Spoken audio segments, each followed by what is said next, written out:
Kalau tahun lalu dikatakan di Indonesia ini kasus baru tuberkulosis itu ada 969.000, sekarang mencapai 1.060.000. 1 juta.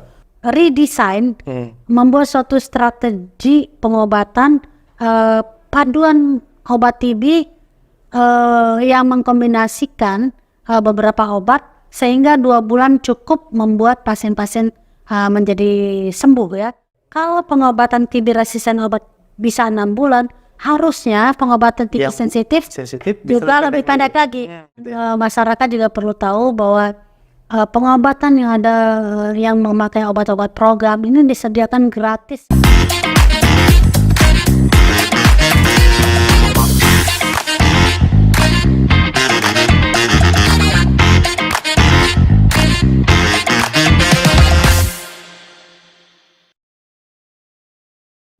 Assalamualaikum warahmatullahi wabarakatuh.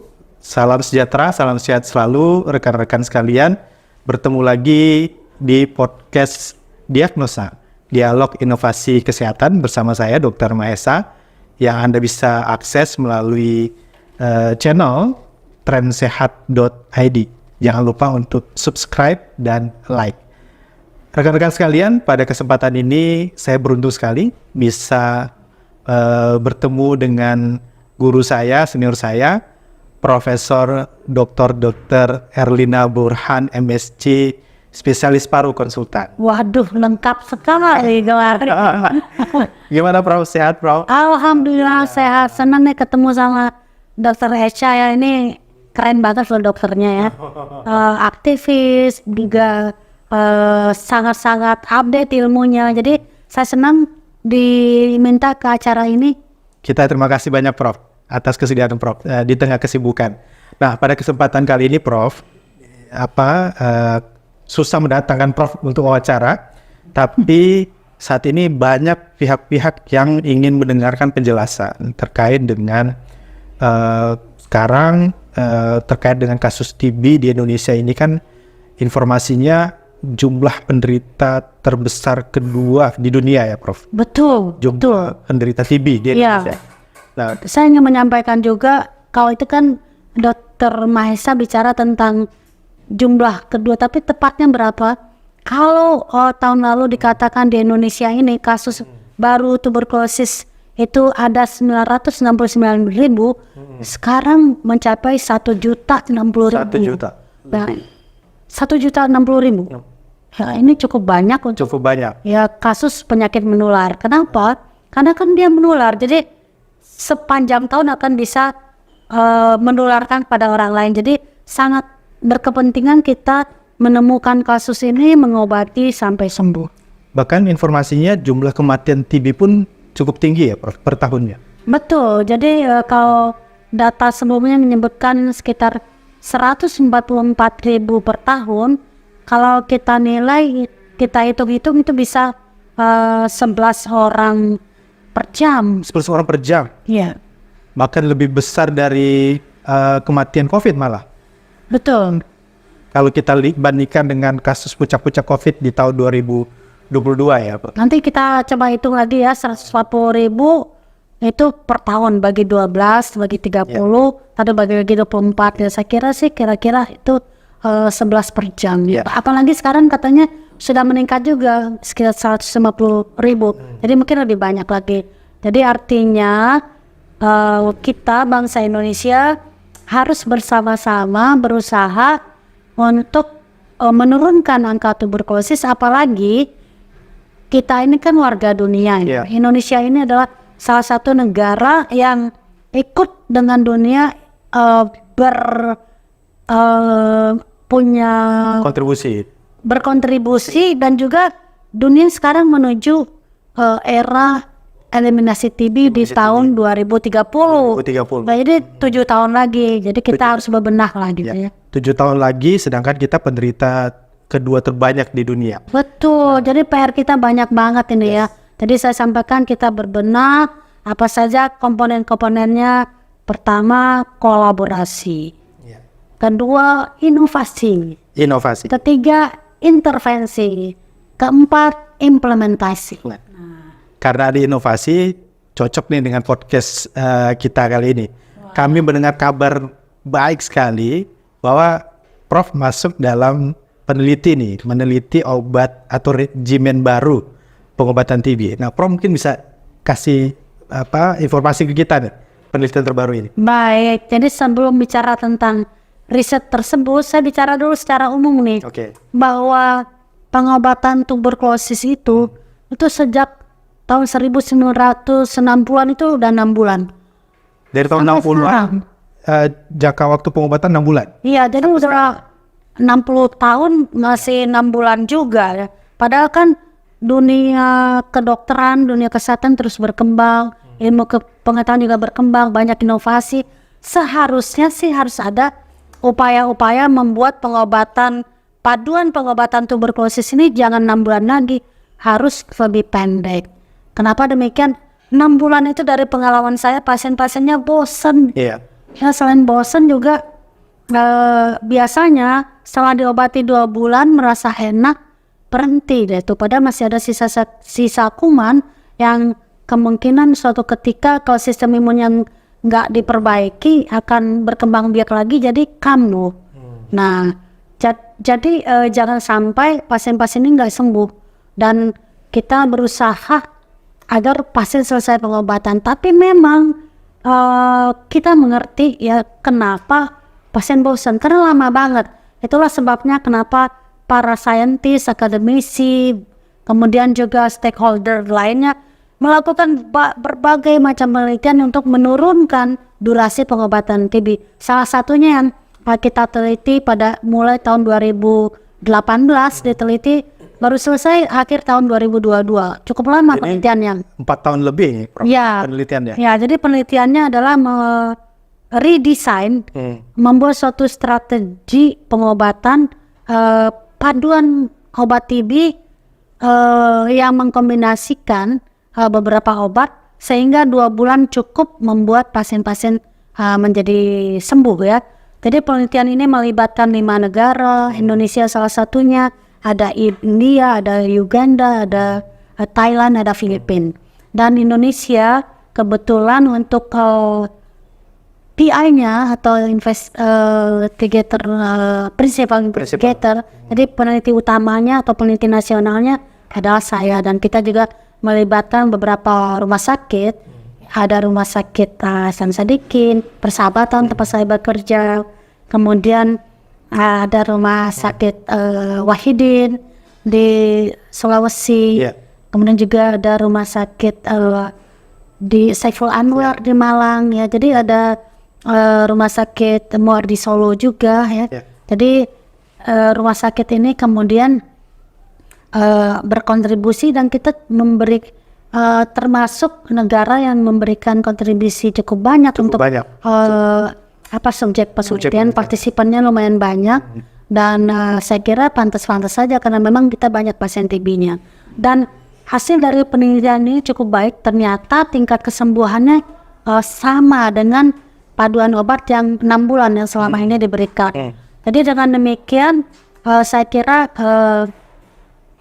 cukup bukti ya bahwa pengobatan 2 bulan ini efektif dengan efek samping yang sedikit bisa ditoleransi, dan juga tingkat kesembuhan yang juga sama dengan pemberian obat 6 bulan. Oleh sebab itu, karena uji klinisnya, risetnya baru selesai akhir tahun 2022, walaupun sudah kita publikasi di New England Journal of Medicine, bisa dibaca ya, bisa juga dilihat data-data lengkapnya. Saya kira ini salah satu option atau pilihan buat kita memberikan kenyamanan kepada pasien untuk mendapatkan pengobatan 2 bulan saja dan sembuh. Tapi tentu saja dari uji klinis sebelum diimplementasikan harus dibuat dulu suatu piloting atau riset operasional, bagaimana dari uji klinis yang demikian ketat bisa dilaksanakan sebagai suatu program pemerintah. Dan kita dalam upaya persiapan untuk melakukan operational riset, dan kita sudah berdiskusi dengan Kementerian Kesehatan, dan ini juga dalam waktu dekat saya akan memaparkan ini. Mudah-mudahan inovasi ini akan bisa dilaksanakan untuk pasien-pasien, karena dari penelitian sampingannya melihat bagaimana penerimaan dari pasien itu sangat senang, keluarga juga senang karena durasi pengobatan yang bisa dipangkas menjadi pendek dari 6 bulan menjadi 2 bulan. Dan saya tahu Kementerian Kesehatan, Menteri kita yang sekarang itu sangat senang dengan inovasi. Mudah-mudahan ini akan bisa terlaksana, dan saya juga sudah menyampaikan ini di berbagai pertemuan ilmiah, dan orang juga bertanya kapan ini. Saya lihat antusiasme dari masyarakat dan juga akademisi dan dokter-dokter. Ya, karena memang buat pasien sendiri artinya sudah ada harapan lah. Ini bisa mempersingkat terapinya, buat keluarga juga menjadi lebih tenang, dan kita juga buat dokter-dokter lebih gampang untuk memantau ya perkembangan pasien gitu. Betul sekali. Jadi pasien nggak akan ada berhenti di tengah jalan. Karena karena kalau pasien berhenti di tengah jalan, ada kemungkinan kuman yang tersisa karena belum sembuh akan bermutasi menjadi kuman yang lebih kuat. Itu yang kemudian menjadi resisten obat. Wah, ini sudah sangat update nih Dr. Mahesa ya akan berubah menjadi resisten. Dan kita tahu juga sekarang kemajuan teknologi, inovasi di dunia tuberkulosis, dari banyak penelitian akhirnya sekarang juga sudah ada suatu penelitian yang tadinya dilakukan di Afrika Selatan yang sudah mendapatkan rekomendasi dari WHO, dan bahkan sudah dimulai di Indonesia, itu pengobatan TB resisten obat yang tadinya 18 bulan, 24 bulan, 2 tahun berobat, kemudian diperpendek menjadi 9-11 bulan. Nah, sekarang ada regimen atau paduan obat baru yang pengobatan TB resisten obat hanya 6 bulan saja, yaitu lebih singkat lagi. Jadi kalau logikanya begini Dr. Mahesa, kalau pengobatan TB resisten obat bisa 6 bulan, harusnya pengobatan TB sensitif juga lebih pendek lagi. Dan sekarang sebetulnya ada lagi yang sudah juga mendapatkan rekomendasi dari WHO, pengobatan 4 bulan. Oh, udah ada? Sudah ada rekomendasi dari WHO, tinggal kita melakukan operational research dan segera diimplementasikan. Jadi ada pilihan yang sudah di-endorse WHO yang 4 bulan, dan juga yang 2 bulan yang baru selesai, walaupun belum mendapatkan rekomendasi dari WHO karena baru saja selesai penelitiannya. Jadi ini dari sekian banyak inovasi TB ini yang mempersingkat pengobatan, ini lagi pada proses operasi penelitian untuk bisa diterapkan pelayanan di Indonesia. Betul. Yang terutama mungkin akan segera nih yang 4 bulan. Yang 4 bulan itu. Karena sudah mendapatkan rekomendasi dari WHO. Ya, dan juga dari kementerian juga sepertinya segera ingin melaksanakan ini untuk program, tapi harus ada transisinya, dilakukan dulu riset operasional yang melihat bagaimana nih caranya ini dilaksanakan sehingga sesuai dengan kondisi kita, dan juga bagaimana supaya ini mudah, tidak sebagaimana riset tapi lebih ini sebagai suatu pelayanan. Nanti tentunya akan diumumkan oleh pemerintah ya Prof? Iya, kita dalam proses seperti itu. Dan jadi mungkin yang 4 bulan segera, tapi saya juga berharap yang 2 bulan ini juga bisa disegerakan. Kita pokoknya pengen sesuatunya ini berpihak kepada pasien dan kepada masyarakat. Jadi kalau memang ada sesuatu yang baru, yang efektivitasnya baik, kenapa tidak gitu. Kita dokter ini kan tugas kita menolong pasien. Jadi kita ingin pasiennya terobati dan juga nyaman. Kita tahu obat-obat ini kan banyak efek samping. Jadi kalau pengobatan singkat kan efek samping kan dirasakan juga tidak terlalu lama gitu ya. Dan ini obat-obat yang nantinya bisa masuk juga kepada program pemerintah, sehingga obat-obat yang diterima oleh pasien-pasien TB nantinya juga akan bisa terkontrol dengan baik. Artinya betul. menghilangkan kekhawatiran kita, jangan beli obat sembarangan juga. Kalau Anda menderita batuk dan lain-lain, kalau pemeriksaannya, screeningnya Anda harus terapi TB, ya itu program yang ada ya Prof? Iya, dan masyarakat juga perlu tahu bahwa pengobatan yang ada yang memakai obat-obat program ini disediakan gratis oleh pemerintah. Gratis, catat itu ya. Jadi jangan mengatakan nggak mau berobat karena nggak punya uang. Enggak, gratis. Asalkan mau datang ke puskesmas atau ke rumah sakit pemerintah maupun swasta yang sudah punya program obat pemerintah gratis ya. tanpa harus ada kartu BPJS ya, Prof? Sebetulnya kartu BPJS masih diperlukan karena kan ada perusahaan penunjang yang di-cover oleh BPJS. Oke. Jadi sebaiknya tetap ada kartu BPJS supaya untuk pemeriksaan-pemeriksaan yang lain pun bisa tercover dengan Betul. program. Ya karena kalau ada efek samping juga Iya. biasanya efek sampingnya ini membutuhkan pemeriksaan, membutuhkan obat-obatan dan itu biasa di-cover oleh BPJS. Oke. Prof, untuk yang pengobatan 2 bulan ini mungkin Prof bisa beri informasi bocoran detail nggak? Ya oke, kita spill sedikit lah ya. Nih karena ditanyain bocoran soalnya sama Dokter Mahesa ya. Karena soalnya semua orang mengharapin nih pengobatan 2 bulan. Ini kalau Dokter Mahesa nanya saya nggak bisa jawab enggak. Jadi, saya spill dikit ya. Jadi pengobatan ini kalau obat biasa selama ini yang 6 bulan kan 4 macam obat itu ada rifampicin, isoniazid, etambutol, pyrazinamide. 2 bulan pertama dan 4 bulan berikutnya rifampicin dan isoniazid. Sehingga totalnya 6 bulan. Nah, pengobatan yang 2 bulan ini kenapa dia 2 bulan? Karena obatnya tidak 4, tapi ada 5. Ada 5. Ada 5 obat dan ada modifikasi. Iya. Yang obat yang biasa kita pakai dipakai juga di paduan ini yaitu isoniazid, etambutol, pyrazinamide. Tapi ada 2 tambahan obat baru, obat TB baru yaitu bedaquiline dan linezolid. Iya. Ya. Jadi walaupun ada penambahan jadi 5, tapi waktunya sangat jauh lebih pendek. Iya, betul. Oke, Iya. jangan seram dengan 5 macam obat. Tapi Anda harus lihat bahwa pengobatannya akan jauh lebih pendek dan pasien juga lebih mudah untuk dikontrol. Gitu. Ya, dan dari penelitian kami ini promosi dikit ya. Ya. Tadi spill, tapi Oke. sekarang promosi. Dari penelitian yang kami lakukan di 5 negara ini, di 6 rumah sakit di Indonesia, ternyata efek sampingnya juga Lebih kecil sedikit dan oke. tolerable, bisa di manage, bisa di total laksana. Iya. Karena selama ini kan pasien-pasien TB juga sering mengeluh mual, muntah, beberapa obat efek sampingnya ya, Prof. Jadi Ya, betul. lebih bisa ditekan juga ya. Tidak jauh berbeda dengan pengobatan 6 bulan efek sampingnya. Kalaupun ada 1-2 yang dikhawatirkan, ternyata gradasinya atau derajatnya ringan dan bisa di total laksana gitu. Oke. Wah, kita nggak sabar nunggu obat ini bisa dipakai segera di program pemerintah. Bukan cuma kami orang kesehatan yang tidak sabar, karena tadi yang disampaikan Prof, kita senang dengan inovasi-inovasi yang baru karena tujuannya adalah pasien lebih bisa diselamatkan, bisa diterapi dengan yang lebih baik tentunya ke depan, dan kondisi kesehatan masyarakat kita menjadi lebih baik tentunya ya, Prof ya. Betul banget. Jadi dokter ini memang bekerja untuk pasien. Untuk pasien, betul. Jadi Dan sekaligus membantu pemerintah meningkatkan level kesehatan masyarakat. ya. Ya. Jadi program yang 2 bulan ini, Prof, ini kan belum masuk pada program permintaan secara resmi karena masih ada proses lagi.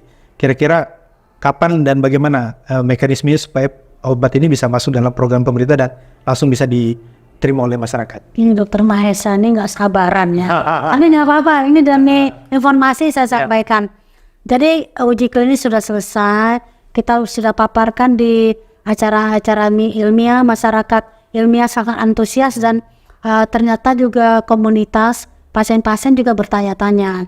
Nah, tadi saya sampaikan sebelum uji klinis ini menjadi program, apalagi untuk pelayanan sehari-hari, itu harus melalui tahapan yang disebut sebagai operational research. Jadi kita lakukan kembali tapi tidak seketat uji klinis, disesuaikan dengan kondisi program yang bagaimana suatu inovasi baru ini bisa dilaksanakan dengan lancar dan sesuai dengan program di suatu negara. Itu namanya riset operasional. Bagaimana kita mengoperasionalkannya menjadi sesuatu yang visible untuk dilaksanakan. Doakan kami ini segera dilakukan, dan kita sudah pendekatan juga kepada Kementerian Kesehatan. Hal ini tim kerja dari TB, dan mereka sudah mengetahui. Saya juga sudah minta waktu untuk presentasi audiensi, dan sepertinya sih positif ya. Saya kira karena itu tadi saya sampaikan Kementerian Kesehatan dengan Menteri Pak Budi senang sekali dengan inovasi, dan ini adalah salah satu di antaranya. Ya, dan mudah-mudahan anggarannya cukup ya, Prof. Jangan sampai nanti terkendala karena ada persoalan anggaran dan lain-lain karena kesiapan anggaran di tingkat pusat maupun di Sebenarnya ya, kelima obat tadi itu sudah ada di Indonesia dan dipakai. Isoniazid, etambutol, pirazinamid kan obat yang biasa dipakai untuk tuberkulosis, dan pemerintah juga punya. Bedakin dan linezolid juga dipakai untuk TB HRO memang, tapi pemerintah juga punya obat itu, tinggal kita dari riset ini meminta lampu hijau untuk dilakukan piloting supaya kita tahu kalau untuk jadi program nasional ini kelemahannya di mana, apa yang perlu kita perbaiki untuk ini menjadi visible, menjadi program nasional yang bisa dipakai di semua pelayanan. Jadi tentunya rekan-rekan sekalian, kita sangat menyambut baik inovasi ini, dan satu kata kunci adalah kolaborasi dan support penuh terhadap program yang bertujuan untuk kepentingan masyarakat. Makasih banyak Prof atas penjelasan terkait dengan TB ini. Enggak, saya yang berterima kasih. Saya senang bahwa sesuatu yang saya lakukan dikasih panggung untuk disampaikan kepada masyarakat. Jadi nonton terus ya acara ini ya. Jangan lupa terus pantengin podcast Diagnosa, karena semua inovasi-inovasi kita akan angkat, dan tentunya masyarakat bisa lebih paham tentang kondisi yang ada, perkembangan kesehatan yang ada.